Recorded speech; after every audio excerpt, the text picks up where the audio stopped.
जय दोस्तों, आपको डीके कोचिंग सेंटर में वेलकम है। आज हम आप लोग के साथ टेम्परेचर के बारे में बात करने वाले हैं, तापमान के बारे में पूरे डिटेल में जानने वाले हैं। तो ध्यान दीजिएगा, हमारा टॉपिक है मेजरमेंट ऑफ टेम्परेचर। हमारा टॉपिक है मेजरमेंट ऑफ टेम्परेचर। तो ध्यान दीजिएगा, तापमान का मापन किस तरह से किया जाता है और तापमान का मापन करने के लिए कितना प्रोसेस होता है। तो ध्यान दीजिएगा, तापमापी क्या होता है, थर्मोमीटर क्या होता है। थर्मोमीटर के बारे में पहले जानेंगे, थर्मोमीटर क्या है। तो ताप मापने के लिए जो उपकरण का प्रयोग में लाया जाता है उसे हम तापमापी कहते हैं। जिस यंत्र के द्वारा ताप मापा जाता है उसे हम क्या कहते हैं, तापमापी कहते हैं। उसे हम तापमापी कहते हैं। तो ध्यान दीजिएगा, तापमापी कितने प्रकार के होते हैं। तो ये निम्न प्रकार के तापमापी प्रचलित है। कहने का मतलब वैसा तापमान जो ये निम्नलिखित प्रकार का फेमस टेम्परेचर है, वो कौन कौन से है जो कि बहुत ज़्यादा प्रयोग में लाया जा सकता है। तो ध्यान दीजिएगा, सबसे पहले कौन सा है, सेल्सियस पैमाना। सेल्सियस पैमाना किसे कहते हैं। उसके बाद नेक्स्ट क्या है, फ़ारेनहाइट पैमाना। अगला है रोमन पैमाना। उसके बाद है केल्विन पैमाना। तो हम एक एक करके डिटेल में जानेंगे कि सेल्सियस पैमाने क्या होता है, इस पैमाने को किस तरह से मापा जाता है। तो ध्यान दीजिएगा कि सेल्सियस पैमाना, इस पैमाने का आविष्कार स्वीडन के वैज्ञानिक सेल्सियस ने किया था। सेल्सियस पैमाने का आविष्कार कौन किया था, तो बोलिएगा, आप लोग भी बोलिएगा। सेल्सियस पैमाने का आविष्कार स्वीडन के वैज्ञानिक सेल्सियस ने किया था। इस पैमाने में हिमांक बिंदु को 0 डिग्री सेल्सियस तथा वाष्प बिंदु को 100 डिग्री सेल्सियस अंकित किया जाता है। हिमांक बिंदु क्या होता है, तो वैसा बिंदु या वैसा तापमान जिस पे वो क्या करने लगे, जमने लगे, फ्रीज करने लगे, फ्रीज पॉइंट। इसको इंग्लिश में क्या बोलते हैं, फ्रीज पॉइंट। मतलब हिमांक बिंदु जिस पे पानी जमने लगे या कोई भी पदार्थ जो कि जमने लगे, उस तापमान को, उस बिंदु को हिमांक बिंदु कहते हैं। और 0 डिग्री सेल्सियस पे पानी भी क्या हो जाता है, जम जाता है। क्या होता है, जम जाता है। जमने वाले पॉइंट को एक पॉइंट कहते हैं हिमांक बिंदु। और पानी अगर सेल्सियस में बात किया जाए कि सर पानी कितना सेल्सियस पे जमेगा, तो कितना डिग्री सेल्सियस पे जमेगा, 100 डिग्री सेल्सियस पे। अगर वाष्प मतलब क्या होता है, वाष्प बनना, कौन सा तापमान, वाष्प तापमान। वाष्प देखिएगा, तो वाष्प कितना डिग्री बिंदु पे होता है, 100 डिग्री सेल्सियस पे। कितना डिग्री, 100 डिग्री सेल्सियस पे क्या होता है, वाष्प होता है। तो अगला देखिएगा, इसके बारे में समझ में आ। उसके बाद इसके बीच की दूरी, किसके बीच की दूरी, सेल्सियस और वाष्प बिंदु और हिमांक बिंदु, कौन बिंदु, भाप बिंदु और हिमांक बिंदु के बीच की दूरी को 100 बराबर भागों में डिवाइडेड किया गया। कितने बराबर भागों में बांटा गया, 100। और जानते हैं जी, एक भाग में 1 डिग्री सेल्सियस होता है। एक भाग में कितना डिग्री सेल्सियस होता है, एक भाग में 1 डिग्री सेल्सियस। किसको बांटा गया, हिमांक बिंदु और भाप बिंदु। हिमांक बिंदु और भाप बिंदु को बीच की दूरी को कितने भागों में बांटा गया, 100 बराबर भागों में। और एक भाग में कितना डिग्री होगा, 1 डिग्री। एक भाग में कितना डिग्री, 1 डिग्री। आगे आइएगा, देखिएगा आगे, फ़ारेनहाइट पैमाना। कौन सा पैमाना, फ़ारेनहाइट पैमाना। इसका आविष्कार जर्मन वैज्ञानिक फ़ारेनहाइट ने किया था। कौन किया था, फ़ारेनहाइट पैमाना का आविष्कार जर्मन वैज्ञानिक फ़ारेनहाइट ने किया था। इसका हिमांक बिंदु कितना डिग्री फ़ारेनहाइट होता है, 32 डिग्री फ़ारेनहाइट होता है। इसका हिमांक बिंदु 32 डिग्री फ़ारेनहाइट होता है तथा भाप बिंदु 212 डिग्री फ़ारेनहाइट होता है। भाप बिंदु कितना डिग्री फ़ारेनहाइट, 212 डिग्री फ़ारेनहाइट। इसके बीच की दूरी को, किसके बीच की दूरी को, इसके हिमांक बिंदु और इसके भाप बिंदु के बीच की दूरी को 180 बराबर भागों में बांटा गया। कितने बराबर भागों में, 180 बराबर भागों में। जबकि जानते हैं फ़ारेनहाइट में हिमांक बिंदु होता है 32 डिग्री फ़ारेनहाइट, और जबकि सेल्सियस में कितना डिग्री पे हिमांक होता है? 0 डिग्री सेल्सियस में, 0 डिग्री सेल्सियस में। और देखिएगा कि सेल्सियस पैमाने पे भाग बिंदु कितना डिग्री पे होता है? 100 डिग्री पे। और जबकि फ़ारेनहाइट में कितना डिग्री पे भाग बनता है? 212 डिग्री फ़ारेनहाइट पे। आगे देखिएगा रोमन पैमाना, कौन सा पैमाना? रोमन पैमाना। इसका हिमांक बिंदु 0 डिग्री रोमन होता है, 0 डिग्री रोमन होता है।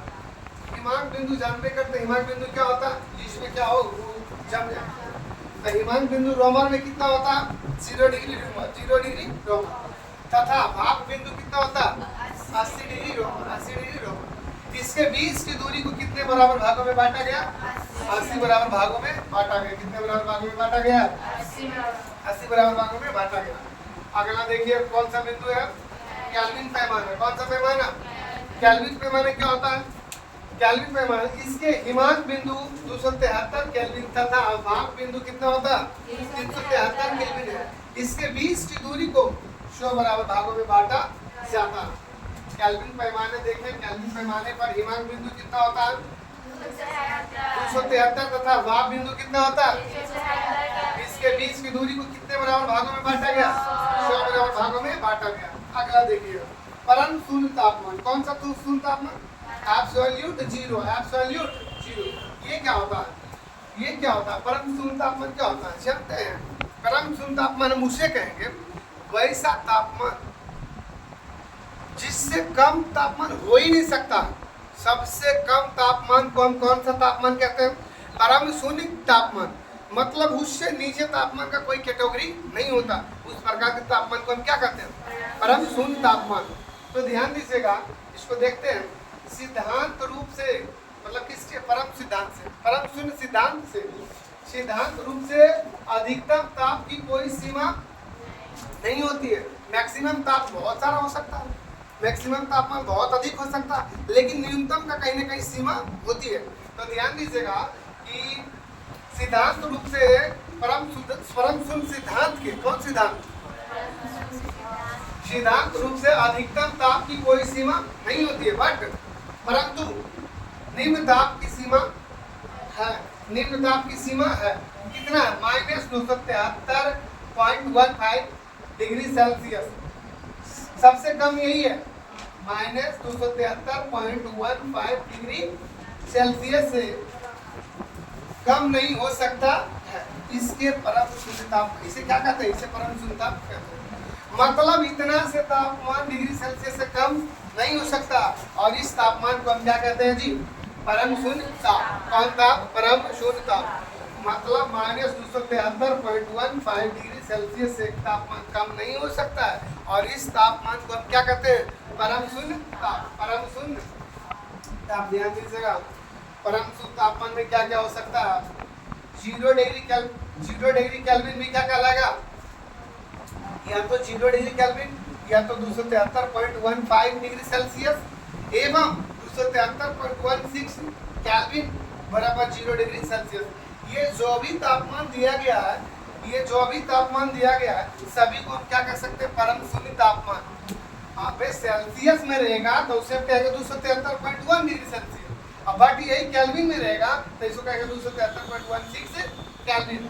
और सेल्सियस में 0 डिग्री सेल्सियस, और सेल्सियस 0 डिग्री सेल्सियस। इस तापमान को हम क्या कहते हैं? परम शून्य तापमान। इससे कम तापमान कभी हो नहीं सकता, इससे शून्य तापमान कभी हो नहीं सकता। उसके बाद देखिएगा, इसके बाद देखिएगा तापमान में कुछ रिलेशन, तापमापी जो यंत्र होता है उसमें कुछ रिलेशन। तो ध्यान दीजिएगा उसका रिलेशन क्या होता है? Temperature conversion formula. टेम्परेचर को कन्वर्जन कर सकते हैं, यानी कि बदल सकते हैं। सेल्सियस से फ़ारेनहाइट, फ़ारेनहाइट से सेल्सियस, सेल्सियस से रोमन। सभी तापमान में बदलने के लिए एक फार्मूला है। इस फार्मूला का नाम क्या? Conversion formula. बट किसमें कन्वर्जन करना है? टेम्परेचर में, तापमान में बदलाव का फार्मूला। तो ध्यान दीजिएगा इसका फार्मूला क्या होता है? C/5 = F - 32/9 R/4 और K/273 K-273/5। जहाँ पर K क्या है?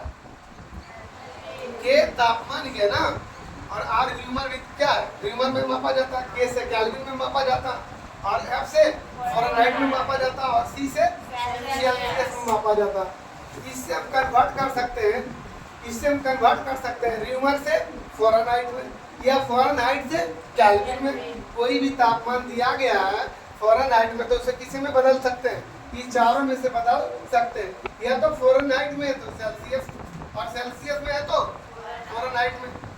इसको देखने के बाद इस पे क्वेश्चन भी करवाया जाएगा। पहले इसके बाद ध्यान दीजिए इंपॉर्टेंट फैक्ट। कौन सा फैक्ट? Important fact. पहले सेल्सियस पैमाने को सेंटीग्रेड पैमाने कहा जाता था। पहले सेल्सियस पैमाने को क्या कहा जाता था? सेंटीग्रेड पैमाने कहा जाता था। उसके बाद केल्विन में व्यक्त ताप में डिग्री नहीं लिखा जाता। ध्यान दीजिएगा, देखिए केल्विन लिखा हुआ होगा, केल्विन लिखा हुआ है 273 केल्विन है ना लिखा। देखिए यहाँ पे डिग्री दिया गया है? नहीं डिग्री दिया गया। केल्विन पैमाने को केल्विन में व्यक्त करने वक्त डिग्री का यूज नहीं किया जाता है। मतलब केल्विन पैमाने में व्यक्त डिग्री नहीं लिखा जाता है। आगे देखिएगा, पारा जो होता है -39 डिग्री पर क्या होता है? जमता। पारा देखते हैं जो थर्मामीटर में भरा हुआ रहता है उसे क्या कहते हैं? वही ना पारा रहता है। तो पारा -39 डिग्री सेल्सियस पर क्या होता है? जमता। पारा थर्मामीटर का आविष्कार, पारा थर्मामीटर का आविष्कार फ़ारेनहाइट ने किया था। पारा वाला जो थर्मामीटर बना था उसका आविष्कार किसने किया था? फ़ारेनहाइट ने किया था। उसके बाद देखिएगा क्लिनिकल थर्मामीटर जो डॉक्टर यूज करते हैं, कौन सा? जो क्लिनिक में पाया जाता है उस प्रकार के थर्मामीटर को कौन सी कहते हैं? इसका खोज किसने किया था? सर थॉमस किलिफोर्ड एल्बर्ट ने किया था। क्लिनिक थर्मामीटर का खोज किसने किया था? सर थॉमस किलिफोर्ड एल्बर्ट ने किया था। उम्मीद करते हैं यह टॉपिक बेहतरीन तरीके से आप सबको समझ में आ गया होगा, और इस पे अगले क्लास में इस पे न्यूमेरिकल लाने का कोशिश करेंगे। बाकी धन्यवाद।